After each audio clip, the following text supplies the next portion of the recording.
के प्रसंगों में मोक्ष प्राप्ति के साधन रूप साधन चतुष्टय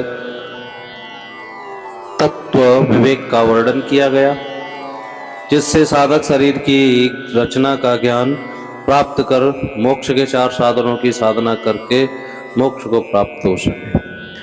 अब सृष्टि रचना क्रम में उस एक ही मूल तत्व ब्रह्म से किस प्रकार 24 तत्व क्रम से उत्पन्न होकर उनके परस्पर संयोग से सृष्टि रचना होती है, और इसका वर्णन किया जा रहा है कि 24 तत्व हैं।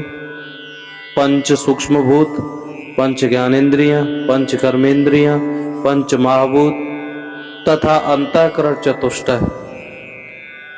सृष्टि के आरंभ में एक ही तत्व ब्रह्म विद्यमान था।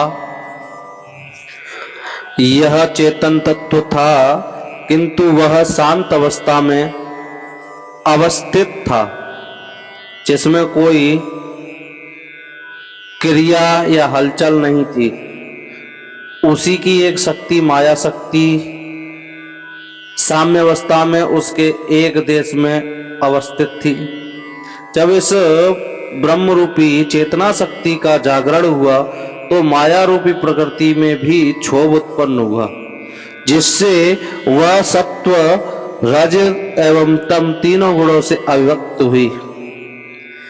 यह चेतना शक्ति ब्रह्म उसकी माया शक्ति से संपन्न था, जिससे सर्वप्रथम आकाश उत्पन्न हुआ, आकाश से वायु, वायु से तेज, तेज से जल और जल से पृथ्वी। इस प्रकार ये 4 सूक्ष्म भूत पदार्थ उत्पन्न हुए।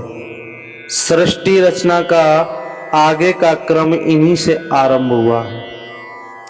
ब्रह्म की चेतना शक्ति के प्रकृति के सत्व रजतम गुणों से संयोग के कारण सर्वप्रथम आकाश, वायु, तेज, जल और पृथ्वी उत्पन्न हुई।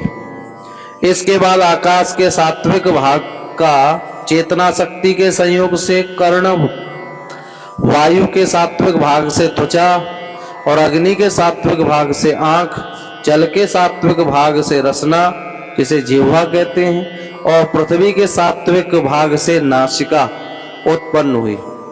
जो इसके गुणों जैसे शब्द, स्पर्श, रूप, रस, गंध को ग्रहण करने वाली है, इन 5 तत्वों के सात्विक अंश के एक साथ मिलने पर अंतःकरण उत्पन्न हुआ, जिसमें मन, बुद्धि, चित्त और अहंकार 4 तत्व हैं।